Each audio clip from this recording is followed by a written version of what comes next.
The armed forces of the Russian Federation continue the special military operation in Ukraine. High-precision air-based missiles have destroyed large fuel depots in the Starokostantinov and Khmelnitskii districts, from which fuel had been supplied to Ukrainian forces' armored vehicles in Donbass. Iskander operational and tactical missile system has destroyed 2 large missile and artillery weapons depots in Kamenka, Donetsk Region. During an aerial battle, 1 Ukrainian Air Force Su-24 has been shot down near Tumen, Roven Region, near the Ukrainian-Belarusian border. Air defensemen of the Russian Aerospace Forces shot down 10 Ukrainian unmanned aerial vehicles near Izyum, Novaya Kakhovka, Donetsk, Nikolaev, Berdyansk, Gorlovka, Lugansk and Rubezhnoe. During the day, operational tactical aviation and missile troops hit 64 military assets of the Ukrainian armed forces, among them 4 command posts, including the headquarters of the Ukrainian Special Operations Forces near Berdyansk, Nikolaev Region, 3 anti-aircraft missile systems, 1 S-300 near Malin City, Zhytomyr Region, and 2 Buk M1 near Ugledar and Slavyansk,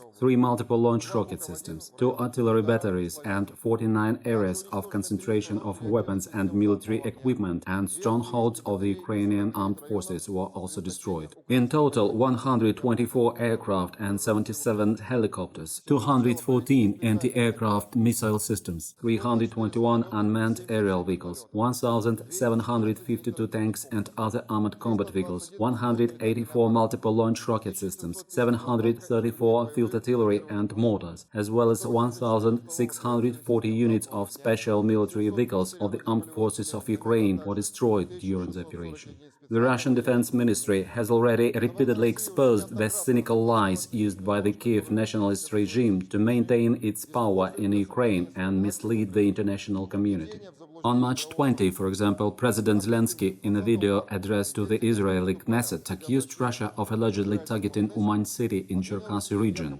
To enhance the dramatic effect, Zelensky stated, and I quote, "This is a place visited by tens of thousands of Israelis every year for the pilgrimage of Tzadik Nachman." I would like to stress that during special military operation, the Russian armed forces do not strike civilian objects, all the more so when it comes to places of worship and any other places of public worship. It is the Kiev regime, in violation of international humanitarian law and simply moral norms, that uses such facilities as collection and transfer points for weapons and Nazis to take part in hostilities. Today, we present evidence received from a member of the Uman Jewish community of the use by the Zelensky regime for this purpose of the building of the new city synagogue located at Chassainy Lane 1. Photographs taken on March 21, the day after Zelensky's speech to the Knesset, show the formation of 2 columns of nationalists on the synagogue grounds. I would like to point out that the property, weapons and ammunition stored in the synagogue building were first loaded by the nationalists into the backs of dump trucks and then disguised as bags of building rubbish.